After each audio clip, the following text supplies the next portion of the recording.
نعم، إنها نقرة واحدة. إذا نقرتها ومن داخل تطبيق باينس سيتبخر الرصيد الخاص بك. إنها محافظ ال MPC. أتمنى من الجميع مشاهدة هذا المقطع حتى النهاية، لأننا سنتحدث عن محافظ ال MPC، المحافظ المفضلة للاعتماد المؤسسي. لقد أطلقت باينس مؤخرا محفظة باينس ويب 3 والت، وكما نعلم سابقا بأن الأكاونتات في البلوكتشين الذي يدعم الإيثيريوم فيرتشوال ماشين تنقسم إلى قسمين: كونتراكت أكاونت واكسترنالي اوند أكاونت. أما بالنسبة لمحفظة باينس ويب 3 والت فهي تستطيع أن تقول بأنها أبجريد أو تحديث لمحافظ ال EOA أي Externally Owned Account، أي المحافظ التي تستطيع أن تتحكم بها من خلال البرايفت كي. ولكن الأمر مختلف في محفظة ال MPC. أولا، هذه الكلمة هي اختصار لمالتي بارتي كومبيتيشن، أي والت مالتي بارتي كومبيتيشن، أي المحافظ متعددة الأطراف. بكل بساطة في هذا النوع يتم تقسيم البرايفت كي الخاص بك إلى 3 أقسام يطلق عليها مسمى شير، حيث يبقى قسم مع المؤسسة ألا وهي هنا في هذه الحالة باينس.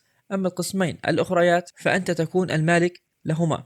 إذا أردت أن تقوم بالتوقيع على أي معاملة أو فتح هذه المحفظة فأنت بحاجة إلى قسمين أو تو شير حتى تتمكن من فتح هذه المحفظة. قسم يتم تحميله على الهاتف في نفس الابليكيشن، وقسم آخر يتم رفعه على التخزين السحابي الخاص بك مثل جوجل كلاود. ولكن قبل أن يتم رفعه على التخزين السحابي تطلب منك المؤسسة أن تقوم بوضع الباسورد الخاص بك، وعندما تقوم بوضعه يتم تشفير هذا الجزء بناء على الباسورد الذي قمت بوضعه، ومن ثم يتم رفعه على التخزين السحابي. الآن أصبح هذا الجزء مشفر بالباسورد الخاص بك، فبالتالي إذا قمت بنسيان أو فقدان هذا الباسورد أو الرقم السري ستفقد الوصول إلى محفظتك إلى الأبد، أي في حال إذا أردت أن تستعيد المحفظة. أما إذا كانت مفتوحة في الهاتف الخاص بك فلا مشكلة، هي تعمل. ولكن إذا فقدت الهاتف وأردت أن تقوم بعمل استعادة لهذه المحفظة فأنت بحاجة إلى مفتاحين، فالمفتاح الثاني أنت فقدته مع الهاتف ولا يمكن استرداده، وحتى إن كان الهاتف معك لا يمكنك استخراجه. أما المفتاح الثالث فهو مخزن لديك سحابيا ومشفر في الباسورد، فتستطيع الدخول إلى باينانس ومن ثم فتح المحفظة الخاصة بك،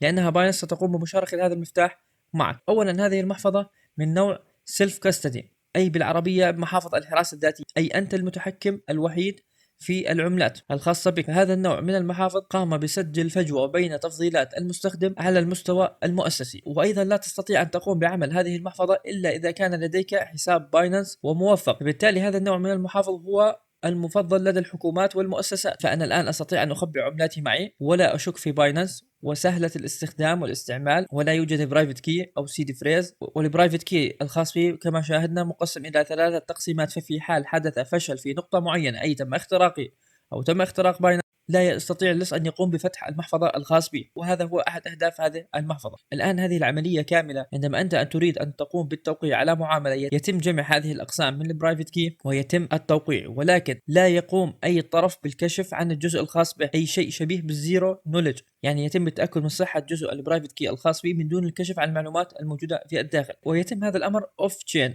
أي ليس على نفس الشبكة، ولكن الأمر يعتمد على تكنولوجيا تشفيرية معينة تحافظ على خصوصية هذه الشير. هذه هي محفظة باينانس ويب 3 والت. وقرأت في أحد المقالات بأن مؤسس باينانس سيزي يتوقع بأن يكون هنالك مستقبل كبير لهذا النوع، وبالفعل فأتوقع شخصيا في حال انخرطت البنوك في النظام اللامركزي سيكون هنالك محافظ من هذا النوع، وذلك لسهولة الاستخدام والأمان بها عالي جدا، ولا يوجد برايفت كي، ويعد المستخدم هو المتحكم الأول والأخير بأمواله وصديقة للحكومات. الآن سنشرح باختصار طريقة إنشاء هذه المحفظة. أولا، يجب أن يكون لديك حساب في منصة باينانس، وبعد ذلك النقر على ويب 3 في الأعلى. تنتظر قليلا. هنا كما نلاحظ بأنها باورد باي تراست والت، وهنا أنوه مرة أخرى إلى رمز TWT أي رمز الحوكمة التابع لتراست والت. انتبهوا له، فهو رمز يستحق الاستثمار، ولكن قم بوضع الخطة الخاصة بك للدخول والخروج منه بأقل الخسائر وأعلى الأرباح، لأن كما نشاهد بأن محفظة تراست والت قامت بتطوير الام بي سي والت، وقامت بتطوير نظام السويفت أي من abstraction account، ولديه أيضا externally owned account، وقريبا أيضا سنشاهد تحديث آخر على الabstraction account أو الcontract account،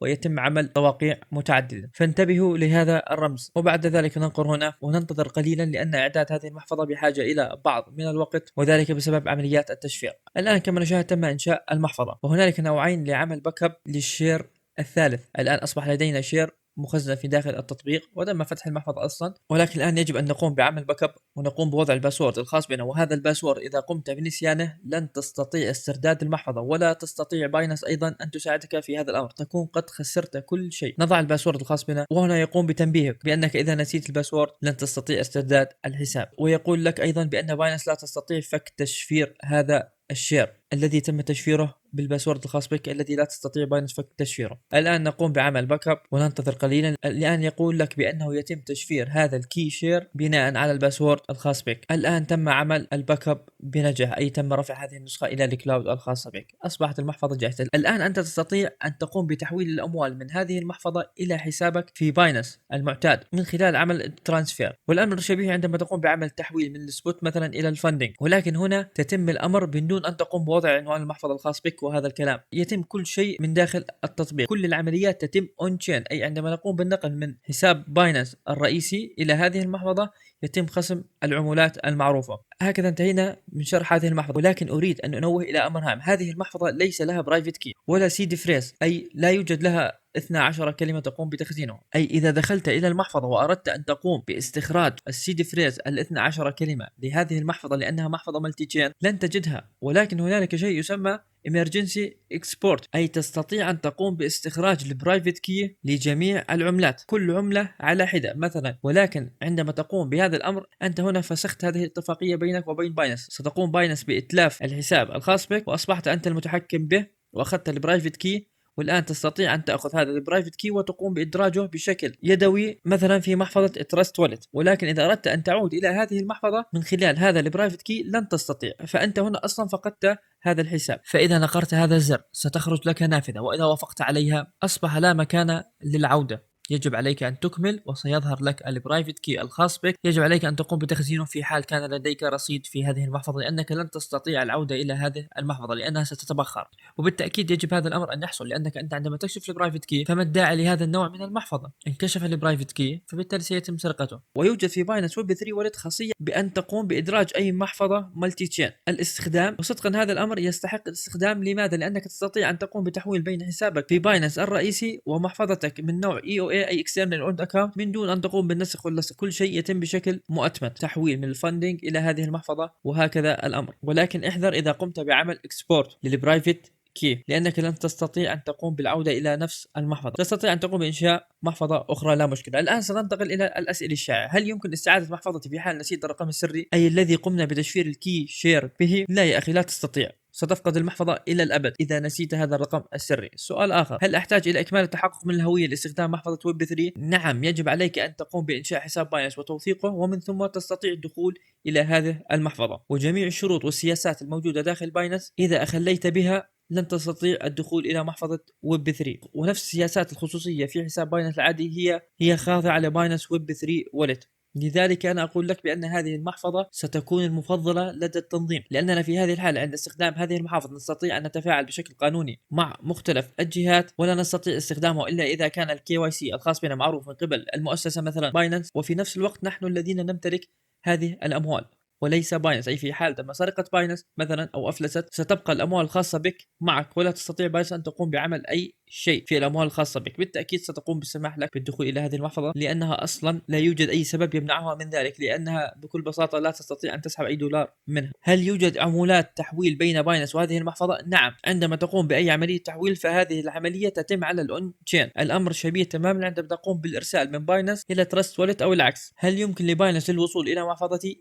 لا تستطيع باينانس أن تقوم بفتح المحفظة الخاصة بك. هذه المحفظة من نوع السيلف كاستدي والت، أي أنت المتحكم أو الحارس لهذه المحفظة، نفس محفظة تراست والت في التمام من حيث الملكية. هل يمكن استعادة محفظة الويب 3 أي مثلا في حال فقدت الباك اب الذي قمت برفعه على الكلاود، أي قمت بنسيان مثلا الإيميل؟ الجواب هو لا تستطيع باينانس بمساعدتك في استرجاع هذه المحفظة في حال فقدت الكي شير الذي قمت بحفظه. هل يمكن الحصول على 12 كلمة؟ لا يمكنك الحصول على 12 كلمة. كما قلنا تستطيع أن تقوم بعمل اكسبورت ويتم حذف حسابك في محفظة باينانس ويب 3 والت، ويتم إعطائك برايفت كي لكل عملة بشكل منفصل. هل يمكنني فتح محفظتي في تراست والت في الويب 3؟ نعم، يمكنك أن تقوم بفتح محفظة تراست والت في الويب 3، لا مشكلة في ذلك. عندما أقوم باستعادة محفظة ويب 3 الخاصة بي على جهازي الجديد، هل لا يزال بإمكاني الوصول إلى محفظة ويب 3 الخاصة بي على الجهاز القديم؟ الجواب هو باينانس أصلا لا تقوم بالسماح لك أن تقوم بفتح نفس حسابك من باينانس من تطبيقين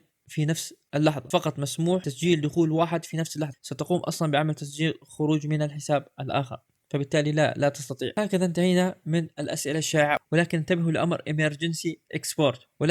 لأمر emergency export، ولا تقوم باستكشافه من خلال النقر عليه لتشاهد ماذا سيحصل إذا كنت تستخدم هذه المحفظة ولديك عملات، لأنه إذا كنت تضع وتخزن عملاتك في هذه المحفظة مثلا وقمت بالنقر هنا وعمل موافق، سيتم كشف لك جميع البرايفت كي الخاص بك، وإذا خرجت من المحفظة وعدت لن تجد المحفظة ولن تجد البرايفت كي، فاحذروا من الامرجنسي اكسبورت. وهكذا انتهينا من هذا المقطع. يمكنك النقر على زر الاعجاب في حال اعجبت بهذا المقطع، والى اللقاء.